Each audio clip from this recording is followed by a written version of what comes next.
Janani Saradam Devi Ramakrishnam Jagadguru Padapadme Tayo Shritva Pranamami Muhu. Taking shelter at the feet of the mother, Sri Sarada Devi, and the feet of the world teacher, Sri Ramakrishna. We bow down again and again.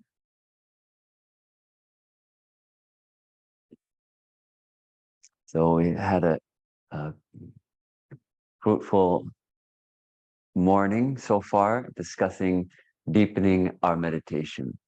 And we went, as we touched on, what did we touch on? We talked about um, diving deep. How do we dive deep? Setting the intention. In order to dive deep, we have to want to dive deep. We have to choose for spiritual life.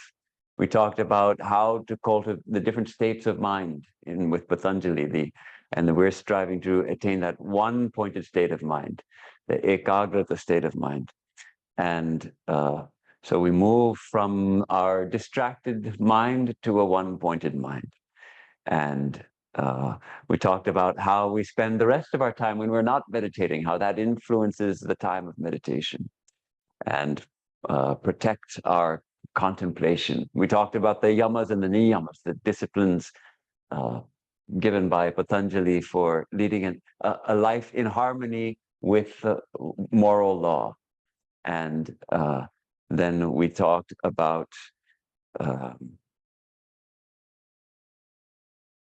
the place where we meditate, the importance of the place and the time of day that we meditate, how long to meditate. We talked about all these things. And then we got into the third anga of Patanjali's Ashtanga Yoga, the third limb, as it were, the third step, asana, and the importance of asana. And we had a nice meditation together, which I enjoyed very much. So thank you for that. This idea of keeping our asana, the importance of how we actually are going to sit when we sit for meditation. Now, we touched on this, but the next limb, next step of Patanjali's yoga, he talks about the breath. He talks about pranayama. And some of us, maybe our teacher has also instructed us in this. It's an important physical aspect of meditation practice, our breath, our breathing. And Swami Vivekananda suggests that we begin our meditation with measured breathing, a slow, deep, rhythmic breathing. And I think we know that if we've been practicing, we know that that's a great way to help calm the mind, that the mind and the breath are also connected. And if we get restless, our breath also becomes restless. So a breath is the one function of our bodies that it's unique in that it's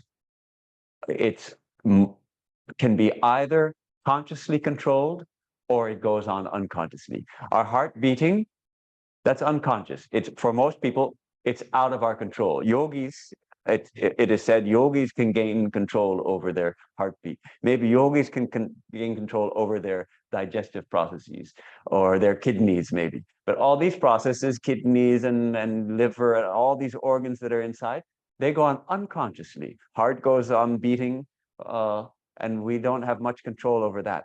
The breath, if we're not thinking about it, it also goes on unconsciously. But we also have the ability to control it consciously. So that difference is important. That's a way of bringing our conscious intention to the ordinarily unconscious functions of the body. So it brings more consciousness to our bodies. And because we're consciously slowing the breath down, we're also slowing down the rhythms of the mind, the waves of the mind. So Swami Vivekananda suggests we begin with rhythmic breathing. He also gives some advice in the Raja Yoga book about this alternate nostril breathing.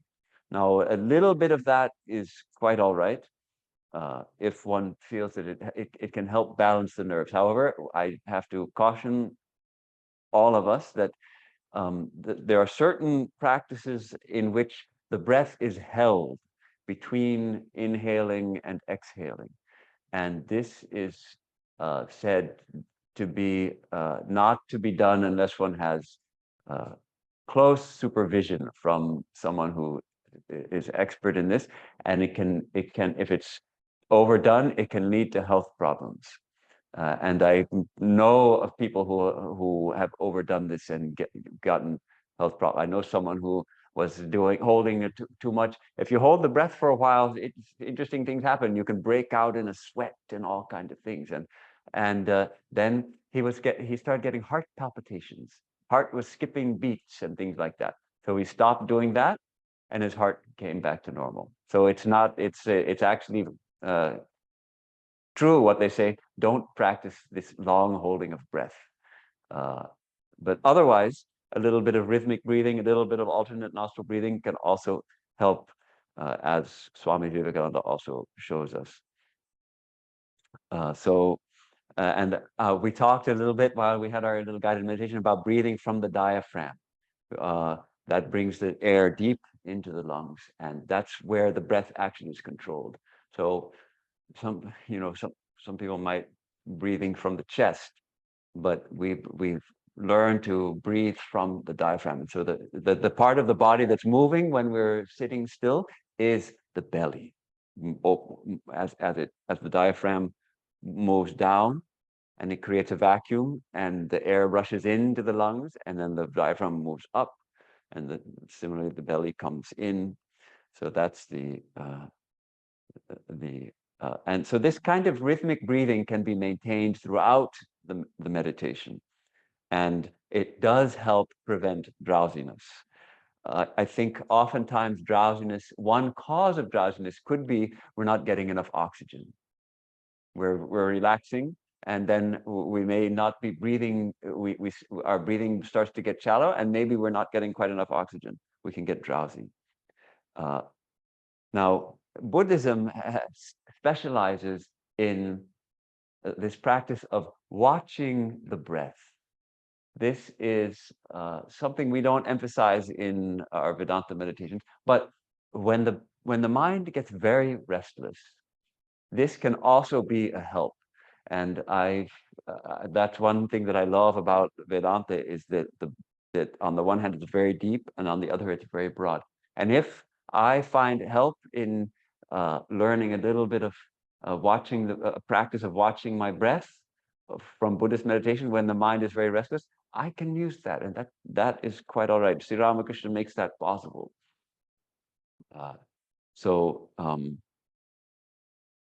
It's a fascinating practice of simply noticing and putting our attention on the breath, noticing that it's going in and noticing that it's going out.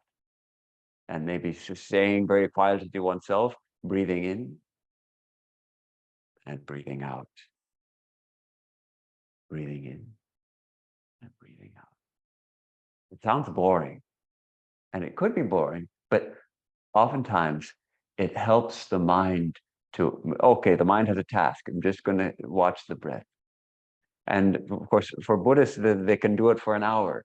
I'm not suggesting necessarily that we do that, but it's just another tool for us when our minds get very restless. What tools can we use? So this is something in my toolbox, my meditation toolbox, that, okay, mind is very restless. I'm a little drowsy. Let me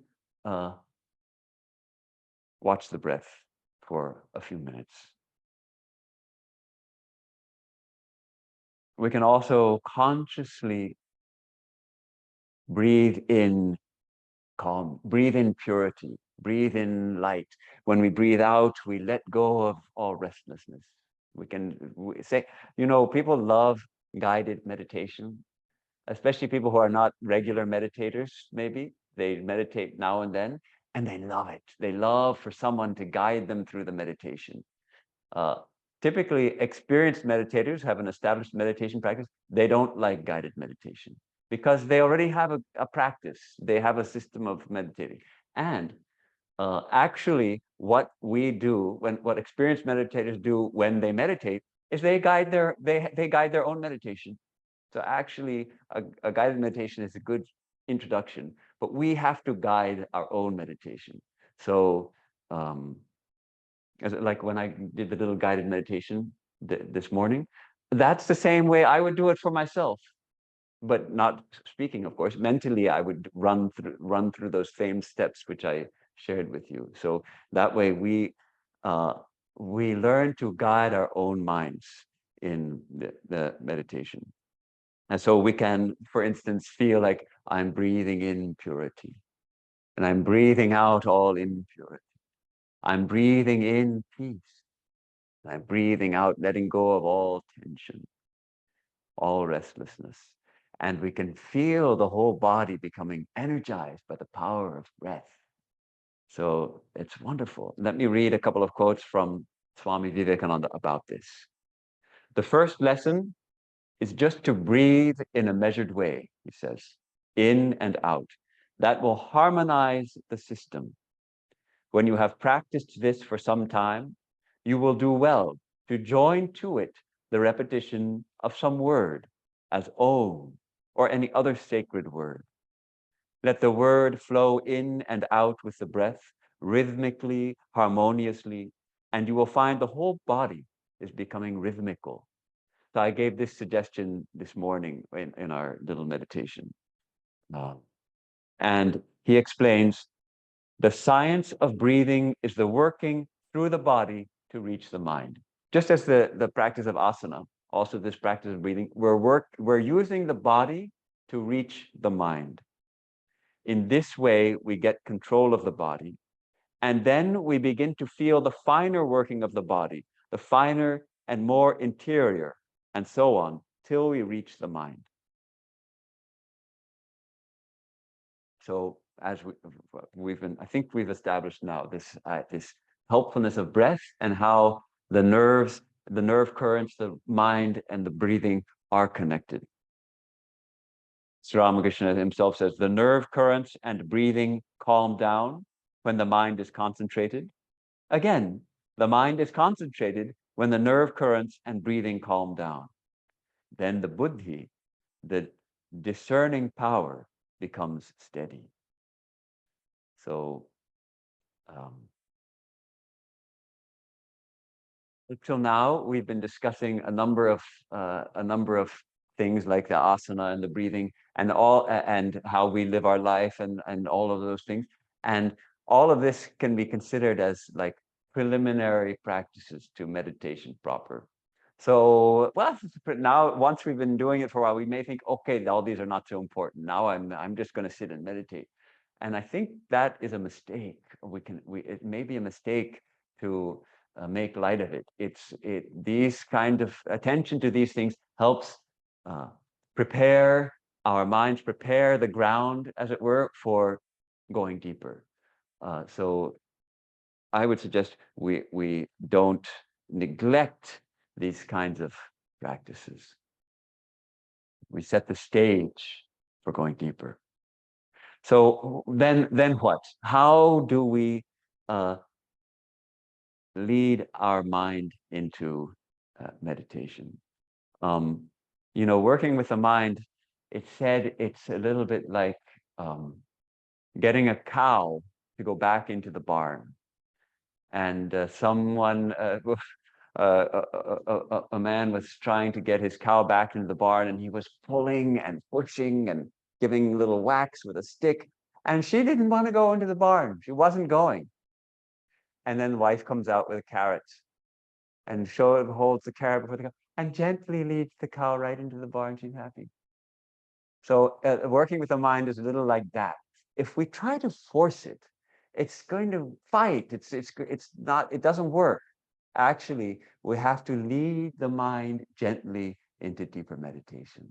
So that's really, all these things are about preparing the mind, and then we lead the mind gently and gradually into meditation. We can't force it to meditate. We draw it gently, lead it gently to meditate. So Swami Vivekananda gives some more suggestions. And if we've had initiation, our guru may have given us such suggestions or similar suggestions, or so that is always, of course, to be followed first. But he says, send a current of holy thought to all creation. Mentally repeat, let all beings be happy, let all beings be peaceful, let all beings be blissful. And he suggests to do it in all the directions. He says, send that current, mentally send that current of holy thought to the east, to the west, to the north, to the south, above and below, in all directions, wherever there may be beings, may they all be happy, may they all be peaceful. And an interesting point he makes, he says, the more you do that, the better you will feel yourself. You're not asking, may I be peaceful? You're saying, may all beings be peaceful. And he points out that the easiest way to make ourselves happy is to see that others are happy. And then he says, after doing that, those who believe in God should pray, not for money, not for health, nor for heaven. Pray for knowledge and light. Every other prayer is selfish. We talked a lot about prayer last night. Maybe we'll touch on it again a little bit if there's time today. This idea of prayer being a wonderful way to lead our mind into meditation. The mind may be restless, it may be sleepy. Then rather than trying to still the mind completely, we give it a little bit of a food, something that it can hold on to, a prayer, a well-known prayer that we can recite, or perhaps it's a more desperate prayer like, oh God, save me, I can't meditate, I want to meditate, please help me, please help me, please help me. Just from the heart, talk to God, develop that relationship. So this is Swamiji's introductory meditation. We got a little distracted.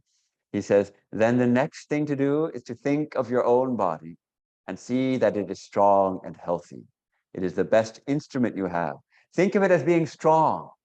So where we're doing that practice of stilling the body, we also feel it's strong. It's stable as the earth. It's tremendously strong. It's the instrument through which we are going to come face to face with the divine. With the help of this body, you will cross the ocean of life, says Vivekananda. Freedom is never to be reached by the weak. Throw away all weakness. Tell your body that it is strong. Tell your mind that it is strong, and have unbounded faith and hope in yourself. Beautiful quote. Several steps here. This idea of sending a current of love to all beings, blessing to all beings, prayer for spiritual qualities, prayer for light, prayer for devotion, prayer for knowledge. Think that our body is strong, think that the mind is strong. This sets the stage for meditation. Now, in the Ramakrishna tradition, the most common next step is form and mantra. At the time of spiritual initiation, I think probably most of us have had spiritual initiation here. Am I right about that? Half of us, or we don't know. Anyhow, many of us may have had. Some of us may be thinking about it. Some of us may feel like that's not for me. That's okay. Many have had. And I should add that it is, well, okay, let me say, I should add that if we are really serious about going deeper in meditation, initiation is a big help. Because it's not just learning a mantra. I can learn a mantra from a book. There's many books, there's many mantras in books. We can take a mantra and we can use that mantra, and that's fine. But initiation is more than that. It's stepping into a spiritual lineage. It's stepping into a spiritual current, like a river that's flowing through our teachers. And the teachers are not the source of that current, but they are transmitters of that current. And that current was flowing very strongly through Sri Ramakrishna and through his disciples and his disciples' disciples. So it's a lineage, and that is a help in our meditation. It's not essential, but Swami Brahmananda used to say, see, everybody, if you want to learn chemistry, what do? You go to a chemist and you learn chemistry from a chemist. And even the pickpockets, if they want to learn how to pick pockets, they have their gurus. They have a whole tradition of teaching how to pick pockets. And there's a lot of pickpockets in Calcutta. They know how to pick the pockets. You know, they're very good. They've learned. They have their gurus. So you think you can the pickpockets know that in order to learn pickpocketing, they need a guru, but you don't need a guru to realize God. So it's a tremendous help to have a spiritual teacher. Another reason for that is otherwise the mind vacillates. Oh, today I'm going to try this mantra. Om Namah Shivaya. I found it in a book. It's a good, I heard it on YouTube. Om Namah Shivaya. And I'm not really going that deep. Okay, next week I'm going to try Om Namo Bhagavate Vasudevaya. These are all good mantras. They're powerful mantras. But I've heard it on YouTube, and I'm changing this week, this one, that next week, that one. We're not going to go deep. In order to go deep, we have to hold on to one. But why will we hold on to one? Unless we have somebody who told us, someone we can trust, someone whose spirituality we recognize, who says, look, you use this mantra. This is the mantra for you. Okay, even when it's not going well, even when I think, oh, I wonder if this is the right mantra. Well, my teacher has given me this mantra. I'm going to stick with it. And that will help take us deeper. It's planting a seed, a living seed, and that spiritual power is transmitted with that seed. So in general, the specific instructions may vary, but in general, we are instructed to repeat the mantra while envisioning the sacred form associated with that mantra. This is called japa. And japa is very powerful. The mantra, the name, it is said that the name of God is not different from God. And if we think about it, the name of anything is immediately associated with that. If I say glass, you immediately think, every one of you thinks of something like this, or else maybe something like what's in the windows, without a moment, because in your minds, they're intimately connected. If I say a word like podium, immediately, you know what's a podium. I know what's a podium. If we see some object that we can't recognize what it is, the mind really gets very active. What is that? What is that? It's like like this thing. What is that? It's a weird. Oh, I see. It's a microphone. It's a tiny microphone. It doesn't look like the microphones I'm used to seeing, but now I realize it's a microphone. So that way, we have the name of God, very powerful, connected with the divine. Sri Ramakrishna says about the practice of japa. Japa means silently repeating God's name in solitude. When you chant his name with single-minded devotion, you can see God's form and realize him. He gives a nice example. He gives an example of a piece of wood that's submerged in the water. It's been waterlogged so long, it's under the water, a piece of timber. And it's fastened with a chain to the bank of the river.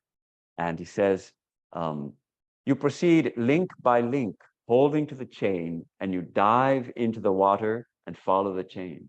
Finally, you are able to reach the timber. In the same way, by repeating God's name, you become absorbed in him and finally realize him. So this is an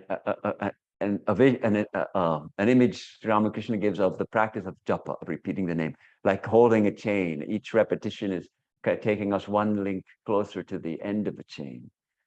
And what happens as we go on chanting the mantra, it is said to become awakened. At first, it's just sounds, but it gradually, I think what that means is that the mantra becomes deeply associated in our own minds with the divine. So as we start chanting the mantra, immediately that thought of God arises, that a little peace starts flowing in our hearts as soon as we start chanting it. That's when the mantra starts becoming more awakened. And how to awaken the mantra? We have to use it. You know, it's not something that, oh, this is a very sacred mantra. I better not wear it out, I better keep it carefully in a box and not use it too much. It's not like that. We have to use it. The more we use it, the more it becomes awakened. The more it fills us with the power, its power. Okay, there are a little more about mantra. Many of you probably know all of this, but still it's good to review. There are 3 levels of repetition of the mantra. Audible, we can all hear it. Very quietly, just audible maybe to me. Or maybe just it becomes almost silent, but my lips are still moving. And completely silent, in which which is the most inward and said to be the best. If we're feeling sleepy, we can chant aloud if there's no one else in the room. Otherwise, but this, in the most inward repetition of the mantra, not even the lips or the tongue moves. And this is actually, even when we're chanting silently, you may find that the tongue moves just a little bit, or that there's an impulse to want to move the lips and the tongue. And it's very subtle. And the scientists have actually found that when people think, there are certain nerve impulses towards the muscles of the organ of speech, that even in thinking, that at least those impulses come. This also can be broken. This connection between repeating the mantra and the impulse to move the lips, but it's difficult. How to go beyond that impulse, how to really dive deep into the mantra and have it go deeper than lip. It should not be just lip deep, it should be heart deep. Let me offer you a couple of images or ideas. One is to see if we can listen to the mantra rather than feeling that I'm repeating the mantra, I'm saying the mantra. Maybe I can just listen to it as it's being repeated. So I'm out of the picture. So I'm hearing the mantra being repeated rather than repeating it myself. There's one image. Or maybe it's falling down from above. The mantra is falling down from above. This beautiful prayer, which we mentioned yesterday, chant the name of the Lord and his glory unceasingly, that the mirror of the heart may be wiped clean, and quench that mighty forest fire of worldly lust raging furiously within. Then this line, O name, stream down in moonlight on the lotus heart, opening its cup to knowledge of thyself. From Sri Chaitanya's Shikshashtakam, this idea that the heart is like a lotus. And it's a certain kind of lotus. There is a certain kind of lotus which blooms only at night. And when the moon is shining, it opens. And the name is likened to that gentle moonlight shining down at night. And the lotus of the heart opens. How beautiful. Our heart, a lotus is a beautiful image of the heart because it has tremendous potential, but when it's closed, it's not ugly, but it's nothing special, nothing too special. But when it opens, you get this glory of a lotus, a full-blown lotus. What a beauty and a subtle fragrance. And so the heart is also like that. The name opens our hearts to the awareness of the divine, which is always already there within us. We can feel the vibration of the mantra, not merely in the lips, but in our whole body. I tried to suggest that in our little meditation this morning, to feel Om vibrating in our whole body. Feel the mantra vibrating in our bodies. And that way the whole system is purified and it becomes divinized. The whole system is divinized. And the deity named in the mantra becomes manifest where that mantra is vibrating. So this is, japa is a wonderful practice. And we can ask, naturally we will ask, what about mechanical japa, restless japa? As we learn the mantra, the mind is a very interesting organ. It is able to repeat the mantra, sort of, and also think about other things. And so half the mind is sort of repeating the mantra, but then we're also thinking about other things. So someone asked Swami Vivekananda, what about this? Do we keep doing japa or should we stop? So Vivekananda says, it is good to practice japa for a long time. Oh, someone asked, is it good to practice for a long time even if the mind is wandering? And he says, yes, as some people break a wild horse by always keeping his seat on his back. So they're trying to tame a horse, get it used to the saddle. So they put the saddle on all the time. And perhaps continuing with that mechanical japa, the mind eventually settles down. But I think we also have to be careful because it's easy to develop the habit of repeating the mantra and also thinking about other things. The mind is a creature of habit. We want to be a little strict with our minds. We want to avoid this habit.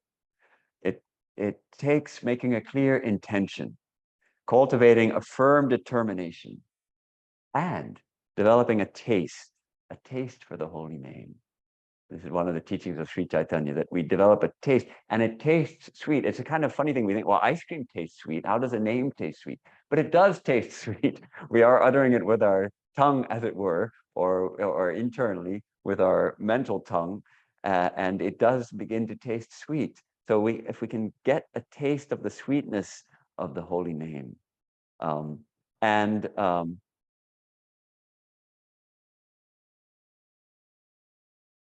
speed.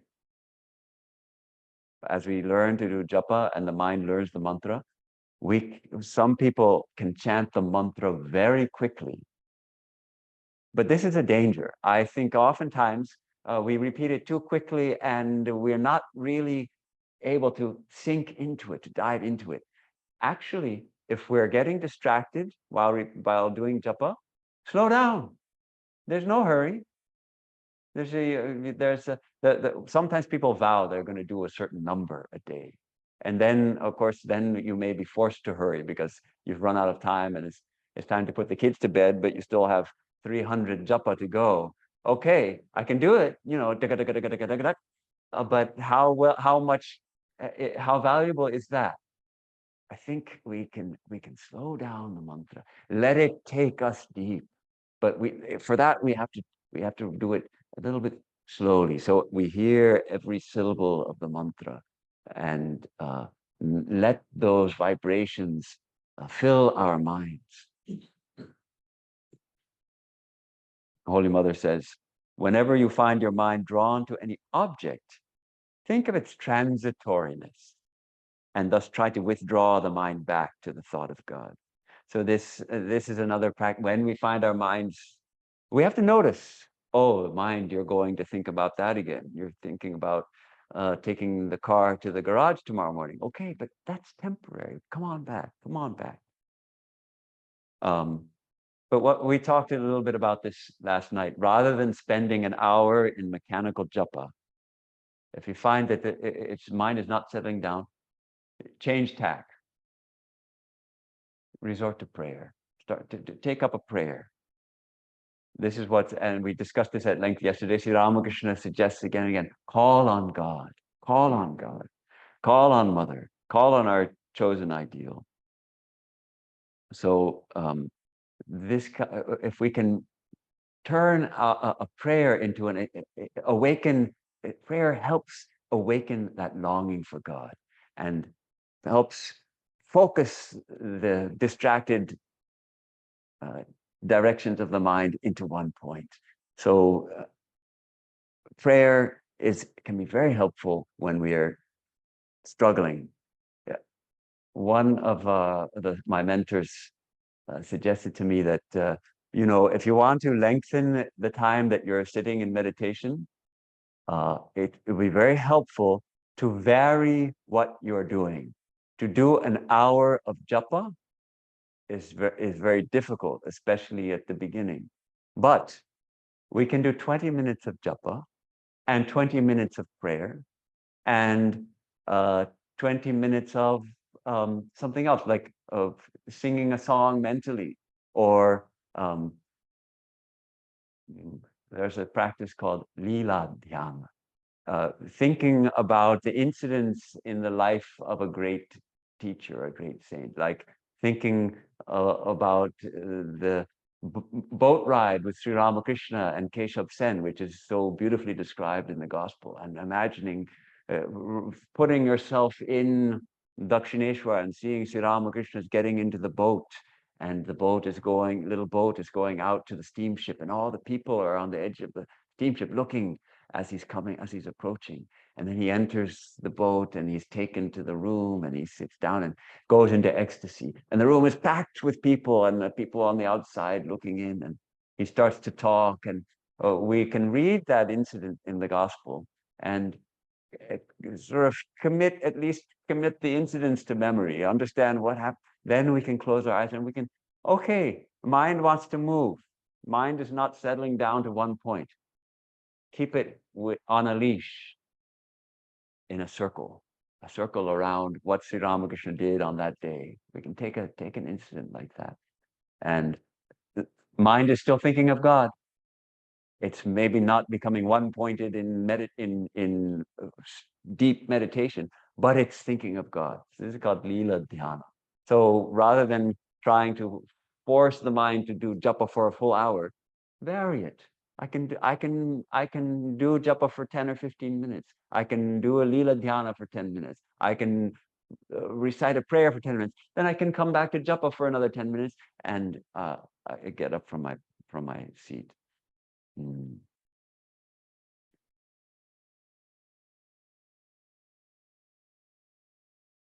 What we started at 11:45, so we're going to 10:01. Okay, so 12:45 and then some questions. Got it. Oh, thank you.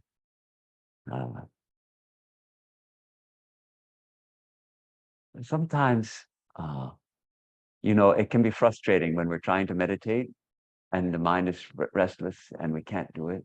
It can be really frustrating. But rather than getting angry or just giving up, we can use that feeling of frustration and turn it into a kind of desperation and turn it towards God.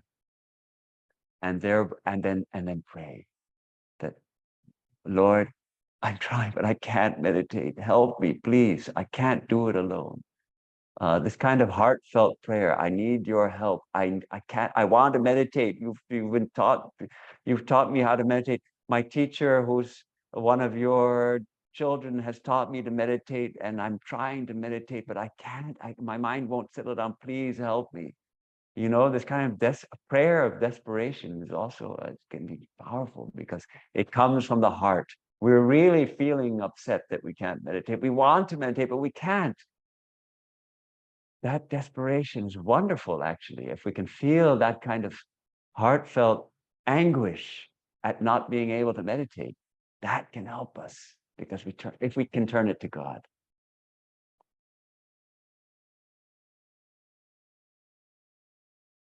There's one more method that I would mention, which is watch and wait, the watch and wait method when we're restless. Cultivate mindfulness. Swami Vivekananda even suggests the ordinary person's mind is scattered on different objects. And at the time of meditation also, the mind is at first apt to wander, as we know. But let any desire, whatever, arise in the mind. You must sit calmly and watch what sort of ideas are coming. By continuing to watch in that way, the mind becomes calm and there are no more thought waves in it. And the Buddhists have perfected this method. When they're doing a mindfulness meditation, they're simply aware of what is and they name it, what's happening. If a thought arises, they simply say, oh, thinking, I'm thinking. And by naming it, it tends to move on. And then a desire comes. Oh, I'd love some ice cream. Wanting. Okay, wanting. And it just passes away. Feeling angry about something. Oh, anger. Just name it. Whatever comes up, name it. watching and labeling in this way, the thought or the feeling, it passes. Thoughts arise and thoughts subside. If we jump on them and follow them, we're carried away. But if we just name it, we simply watch them come and go. Okay, another thought has come. And then we let it go. We remain unaffected. So that's something we should think about. Now I want to talk about some of the obstacles that come up in meditation. We've already been talking about distraction, about troublesome thoughts. This is perhaps one of the big difficulties in meditation. We're trying to meditate and something is troubling us. Maybe it's a family issue or it's a work issue or something keeps impinging on our meditation and we find it extremely difficult. Is this working? It's bent over. It's working? Okay, good. Swami Turiyananda gives this suggestion. Write in big characters on the doors of your mind, no admission. And no outside disturbance will trouble you during meditation. It is because you allow outside things to disturb you that they have access to your mind. That's interesting. Do we allow it? Well, maybe he's right. Maybe on some level we do allow it. Maybe on some level we need to try to put those words on the mind. No admission here. We don't not allowed. No entry. It goes back into our intent. Do we really want to dive deep, or do we want to solve this problem right now, which we can't solve anyway because it's going to take time? What I should have told my boss, what kind of car I want, all these things, they keep coming back. Take the firm resolve that for the next 20 minutes, next half an hour, I will pass on those thoughts.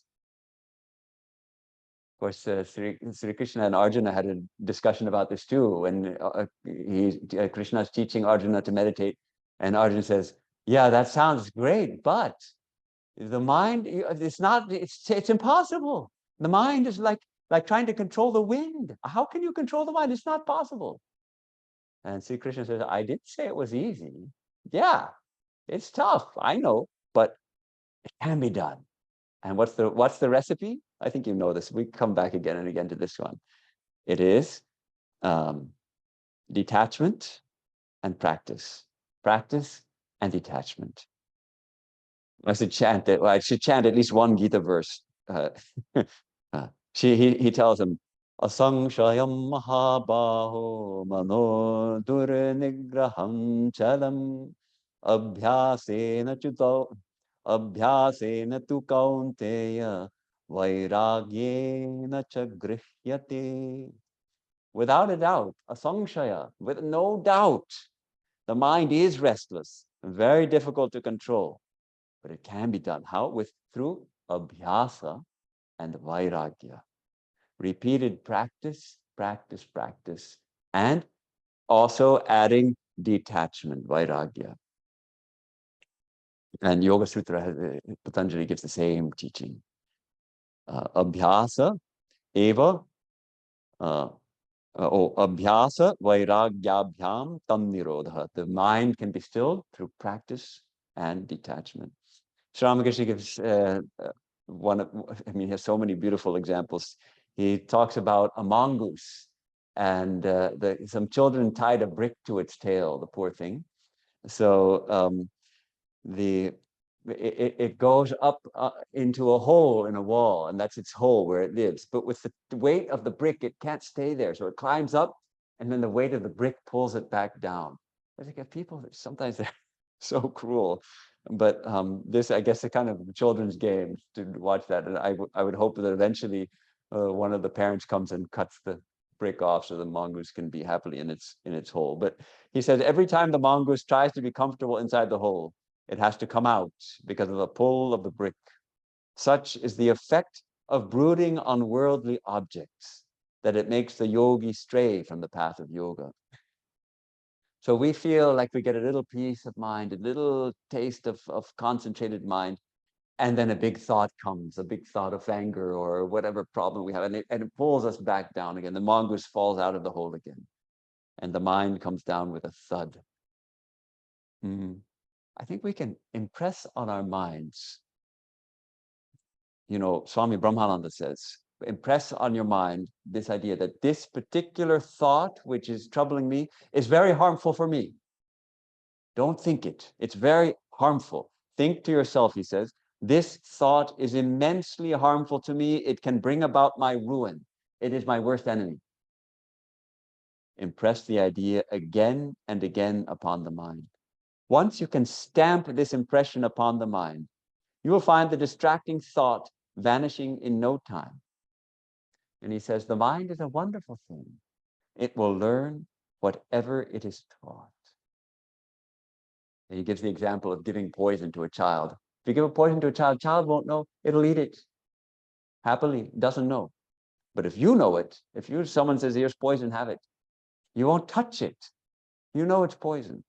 So we have to teach our child mind about the poison of thoughts, of maybe a thought of anger, a thought of lust, a thought of jealousy, those kind of thoughts that come up. To teach our mind that that's poison for us. It's poison for our spiritual life. It ruins our spiritual life. So this kind of practice, we develop the detachment through this kind of practice.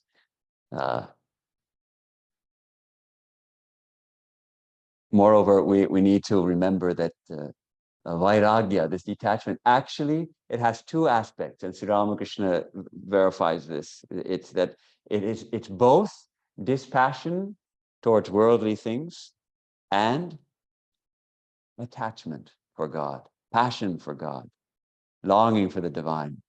Both, all right, I don't want this, but more importantly, because I want this. It's not just, I don't want this, I don't want this, I don't want this. It's, I'm giving up this because I want that. I want peace. I want to love God. I want to attain the infinite peace of divine communion. So I can let that go. What are these glass beads when I can find diamonds hidden deep within? So there's another practice which we should address, which is the practice of raising an opposing thought. This is taught by Patanjali. It gives a technical term for it. Pratipaksha bhavana. Pratipaksha bhavana. To obstruct thoughts which are inimical to yoga, contrary thoughts should be brought, he says. And Swami Vivekananda gives a nice example. He says, when a big wave of anger has come into the mind, how are we to control that? Just by raising an opposing wave. Think of love. Sometimes a mother is very angry with her husband. And while in that state, the baby comes in and she kisses the baby. The old wave dies out and a new wave arises, love for the child. That suppresses the other one. Love is opposite to anger. Similarly, when the idea of stealing comes, non-stealing should be thought of. So this is extremely effective when that inimical thought is just poking its head up a little bit. If we can be watchful, if we're fully consumed with anger, if we've jumped into it, then at that point to bring up the opposing thought is very difficult. But when we notice it coming up, to say, that thought of anger, that thought of what Sita did to me in 8th grade is coming up again. All right, bless her, love her, just, and may she be peaceful. It's been 30 years now. I can let that go now.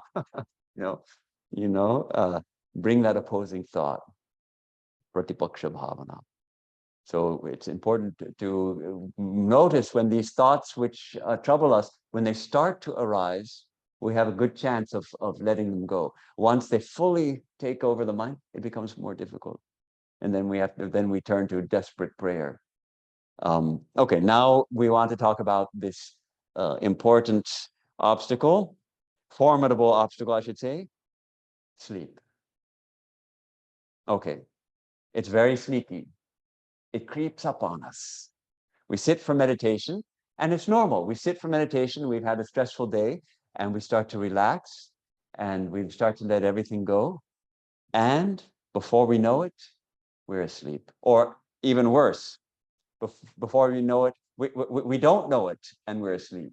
And that's actually very common. And there are people sometimes that say, oh, I had a good meditation, right? And we've seen them meditate. We saw them like this the whole time. And they get up and they say, I feel refreshed. Yes, the meditation is the best rest, right? Well, okay, they had a good nap, but they didn't meditate. Okay. But this has happened to all of us, and it's an obstacle, it's a formidable obstacle, because it's tragic to think that you're meditating and you're only sleeping. This is it's delusion, actually. We're deluding ourselves if we think that we're meditating and we're only sleeping. So the first question to ask about this, the first point to address is, are we getting enough sleep? And if you trust the news and the reports of the studies, the answer is almost certainly no, unfortunately. So if possible, because we're really interested in meditation, get a little more rest if we can, get a little more rest. Advanced meditators, like Swami Brahmananda would say, the yogi shouldn't sleep more than 4 hours a night. Okay, for the yogi, but we're not there yet. We're beginners. We need more than that. Once we get really established in meditation, we can probably do with less sleep, because we do get a certain amount of rest. We give a certain amount of rest to the system in deeper meditation. But at the beginning, see where we can get a little more sleep. That's the best remedy. Second, we have to develop the awareness that we're falling asleep. If we notice the head dropping, it's better to do an intervention. Don't think, oh, there it goes, I'll just straighten my head again. Don't do that. In my experience, once the head starts dropping, it's going to keep dropping until we do some kind of intervention. What that intervention is, we can experiment with different things. First of all, open the eyes. Okay, look at, if we have a holy picture, look at the holy picture. Breathe more deeply. If that's still too much, we can stand up and just pray. We have to break the slide into oblivion. You know, it's a very subtle, it creeps up and we start to feel relaxed and we think and we start to get concentration. And then before we know it, the head nods. So we have, and I use a mala oftentimes, a japa mala, which I find very helpful for while repeating the mantra. And I'll find the mala in my lap. I'll say, well, you're supposed to keep it here, and it's in my lap. Then I know I'm sleepy. That's so. But sometimes I think, oh, I'll just keep going, and then again, it's in my lap. So that's the kind of thing. If you can watch it, oh, my hand is in my lap again. That means I'm drowsy. Okay, open my eyes. Do an intervention. We'll go. They sometimes people say, go to the washroom and wash your face. Splash cold water on your face. Pinch yourself. Pray. I saw at Baylor Mutt every morning. And we're getting up really early in the morning. We're getting up at 4 in winter and at 3:40 in summer for the morning meditation. And there was one monk who would just after the morning arati, there's a waving of the lights before Sri Ramakrishna in the temple early, at 4 in summer and at 4:30 in winter. Right after that, everybody sits in the temple to meditate. There was one monk who would just walk very slowly around the temple for probably 45 minutes or an hour. He was just walking there. And I understood that he was determined not to sleep. He really wanted to meditate, but he was finding it impossible, obviously. I didn't talk to him, I never asked him about it, but that's the only explanation. He was determined that, no, I'm not going to sleep. I'm going to think of God. I'm going to do my japa. But he couldn't do it sitting down. He would just fall asleep. So he would walk slowly around the temple, slowly. He wasn't disturbing anyone, very quietly walking around the outside of the temple. So this is sleep. The most important thing is to become aware when it's happening and do something different, so that because otherwise it becomes a habit. There's another thing, we had, he's left the body now, so we can tell him, Brother Shankara, who was in Atlanta.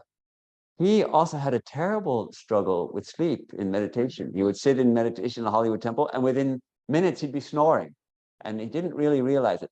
But turns out that he had sleep apnea, and he needed a CPAP machine. And when he got that CPAP machine, it changed his life.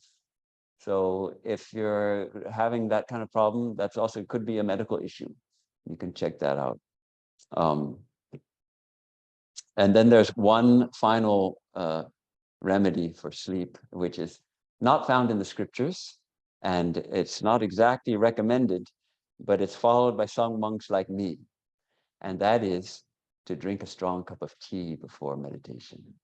And that works for me. When I get up early in the morning and I make a little pot of tea, and I sip tea while reading something, usually while reading some holy book, or maybe if it's on a day before I'm giving a talk, I'll go over my notes, that kind of thing, to give the mind some spiritual food.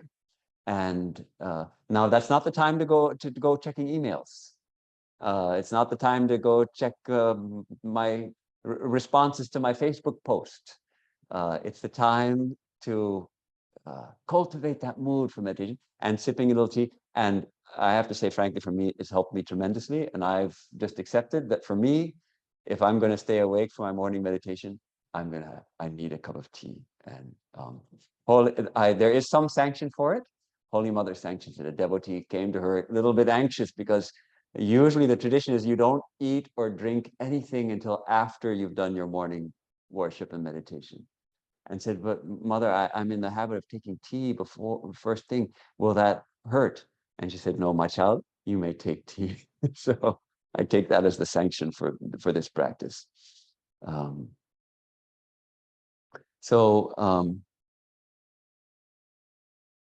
We talked about yesterday also that really, again, that longing is perhaps the most important element in drawing us deeper into meditation, is to really want to dive deep.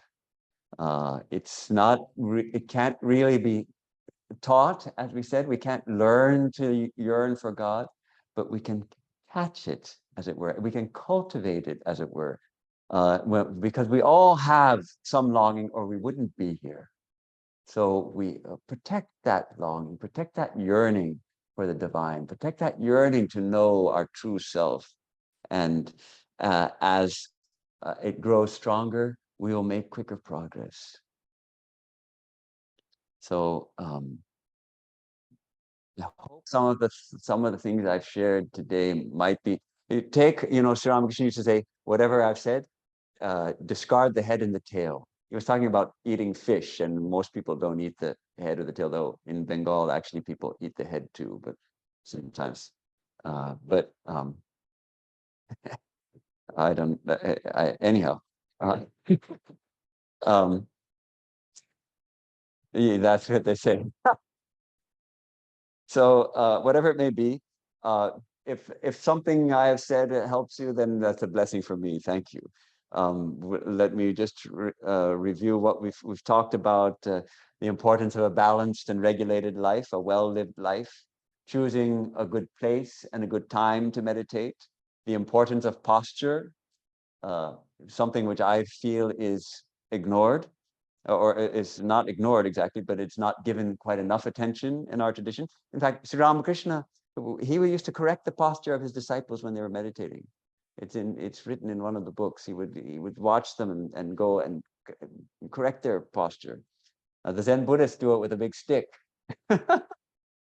And the importance of prayer, which is also, I feel, neglected a little bit. It's not given so much attention in our teachings, though the Gospel of Sri Ramakrishna itself is full of Sri Ramakrishna's both telling people to pray, to call on God, and full of his own prayers. He's constantly talking with Mother. He's constantly talking with God. We also can talk with God. That it deepens our spiritual life. It enriches our relationship with the divine. And it's a great help when we're feeling distracted, when we're feeling sleepy, to pray. How we also talked about dealing with unwanted thoughts. We talked about addressing the formidable obstacle of sleep. We talked about the importance of longing. So I would encourage everyone to let us try to go a little deeper in our meditation. And simply with just taking the intention to go deeper, we will go deeper. I knew I was going to be talking about meditating deeply today. So this morning in my meditation, I also felt like I went a little deeper. Why? Because I better I better go deeper if I'm going to tell people to go deeper. Somehow that intention itself helped me. So let's take the intention, make the resolve. We're going to go a little deeper. And let me read just a couple of quotes from Swami Brahmananda to close. He says, this is a beautiful teaching. When through spiritual practices, a little awakening comes, do not mistake that for the goal. Do not stop. Move onward. Light, more light. Go deeper and deeper. You must see him face to face and talk to him.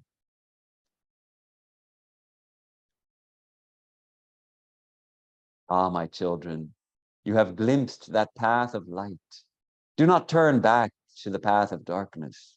Be strong in his strength, and this very strength will free you from the net of Maya. He alone has known God's grace, who has overcome this world.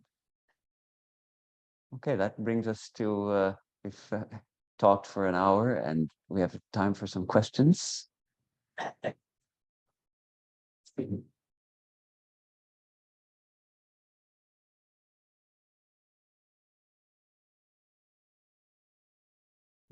Really true. So they need kind of initiation. So I have read a story where Ramakrishna himself, that's Swami Vivekananda, and he like it wasn't like he went into instant experience. So is it considered as an initiation? If yes, like how can I get that? Be a Vivekananda. One seeker came to one of our presidents of the order, of the Ramakrishna order, and asked him, "Sir, have you seen God?" Which is quite a bold question to ask. We revere our presidents, and to ask him such a question, basically asking, "Are you a realized soul?" Because maybe because I'm looking for a realized soul, and so he answered, "Neither are you, Swami Vivekananda, nor am I Sri Ramakrishna." So to get a guru like Sri Ramakrishna, we have to be like his disciples. But it's a living water that's transmitted. Our gurus, the gurus in the Ramakrishna order, those monks who are assigned the heavy duty, the heavy responsibility of giving spiritual initiation, they are considered to be advanced seekers. They may not be, they're not Ramakrishna, obviously. They're not even Vivekananda, but they are advanced practitioners and very pure. They are a conduit. They're a conduit for the power. It's like the example is given of, and someone asked, I think it was Swami Turiyananda, who should I take initiation from? A Holy Mother or Swami Brahmananda, who's in the back on the painting in the back? Who should I take initiation from? Who is the better guru? And he said, it's the same water. On the building, you have the gargoyles, where the rainwater comes out and it comes out through the mouth of a tiger or through the mouth of a dragon. But where's the water coming from? It's coming from the sky, it's rainwater falling down and coming. It's the same water flowing through all the gurus, the living water of the spirit. So you have had the mantra diksha, or but you didn't go into ecstasy at the time of initiation. Yeah, neither did I.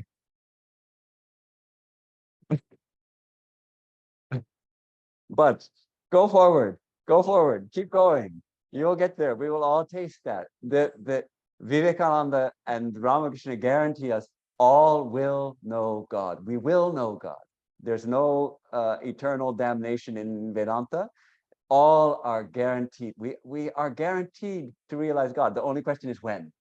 And the stronger our yearning, the stronger the interest, the more quickly we will make progress.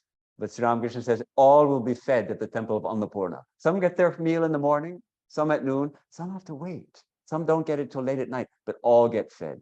So we will attain. So go forward.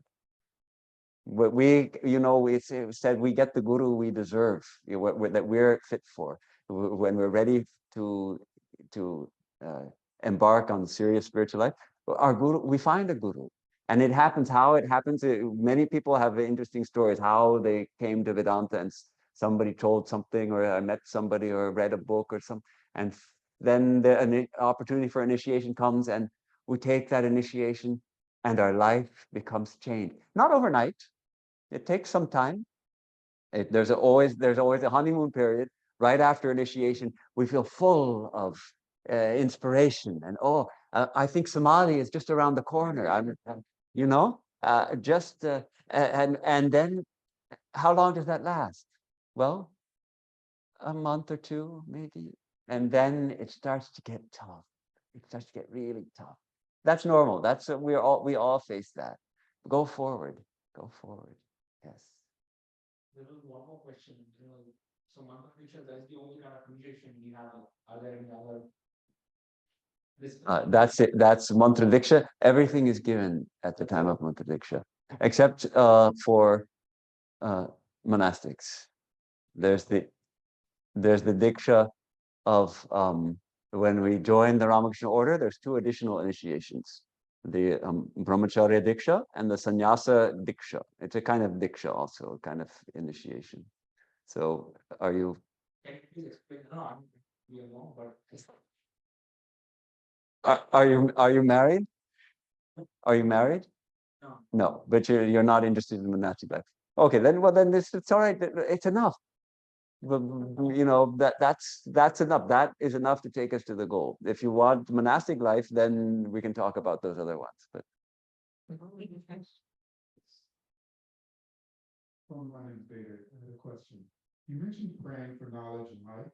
Can you please elaborate on this light that we can see through prayer, and does it differ from Bach? with the light that we can see, well, this is actually, I was quoting Swami Vivekananda, pray for knowledge and light. Sri Ramakrishna says that when we get spiritual awakening, we see light. It's not the physical light. It's a spiritual light. It's that which actually illumines everything. It's awakened consciousness. And so sometimes people describe it as light because it's somehow similar to the light we see with our eyes. It's the light that we see with our eyes that enables us to see everything. I see you and you see me because of the light, both the electric light and the sunlight enables us to see each other. How do we see God? Not with this light. We see the divine. The divine is that light of consciousnness.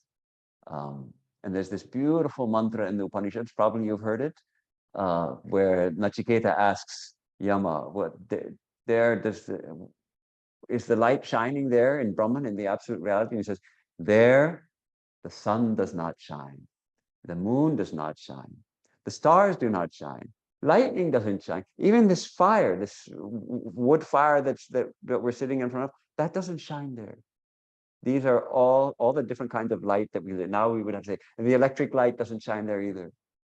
It's he is shining. That reality is shining. By that light, everything is illumined. All these lights are reflected lights. Why are we able to see this light? Because of the light of consciousness. Because we are aware. What is that awareness? We're aware of the light, but actually that awareness itself is the true light, the light of awareness. That mantra, it goes like this. Na tatra suryo bhati na chandra tarakam nema vidyuto bhanti kuto yamagnihi tameva bhantam anubhati sarvam tasya bhasa sarvamidam vibhati. By his light, tasya bhasa sarvamidam vibhati. All this is shining. All this is shining by that light. Swami, we have a question online. Yes. If one doing a practice, another mantra starts and then by itself, occasionally, should we instead shift back to chanting our Diksha mantra? Well, that's a good question. This is almost like the kind of question that if one's Diksha Guru is still living, one can approach one's Diksha Guru to ask about that. See, I personally, I stick to the Ishta mantra, except at certain times of year. On the night of Shivaratri, I chant the Shiva mantra. But that's it's Shivaratri. So I'm going to chant Shiva's mantra on Shivaratri. So all night long, I'll be chanting Om Namah Shivaya. Wonderful. But the next day, I'm back to my Ishta mantra. On the night of Kali Puja, I'll chant Mother Kali's name, Jai Ma Kali, or something. During Durga Puja, not all the time, maybe, but I might chant a lot of Durga's name. We have this tradition in Hollywood. Do we do it here also during the Navaratri, the 10 days, 9 nights of Durga Puja? We chant Jai Shri. We do some extra japa of Jai Shri Durga. So it's beautiful. It's wonderful, and maybe I do a lot of that. But then when after the Navaratri is over, then the Ishta mantra comes back. So. The Ishta mantra is fundamental. There's no harm in other mantras coming, I think, but come back to the Ishta mantra. It's, we're digging our well in one place, and now and and this is the attitude really, is that my Ishta is in all the different forms. So if my Ishta is Krishna, then I see Krishna in Rama, I see Krishna in Jesus, I see Krishna in Kali, I see Krishna in Shiva, I see Krishna in Durga. My Ishta is in all the deities, all the divine forms. We have time for one more question.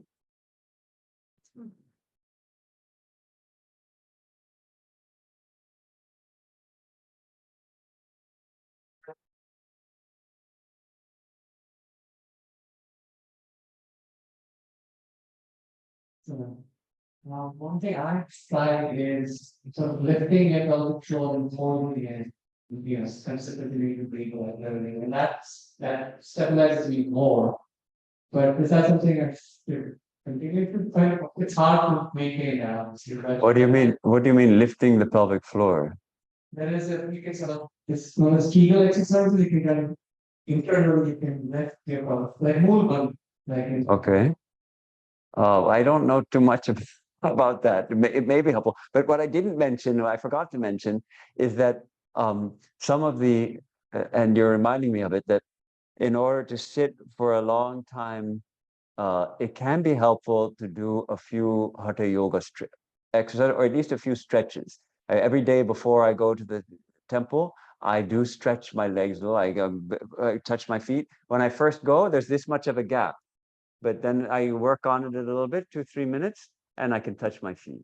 So like that, just loosen up the legs, because the tension, the muscles get tense. If I want to sit easily, release that tension. If we want to sit on the floor, oftentimes we need to open the hips and push, do certain stretches for that. So those are helpful. That exercise which you were talking about, the danger of those kind of exercises is they may awaken a strong wave of lust. So we always have to be careful about those kinds of exercises. Yeah. Yeah. Okay. How did you think?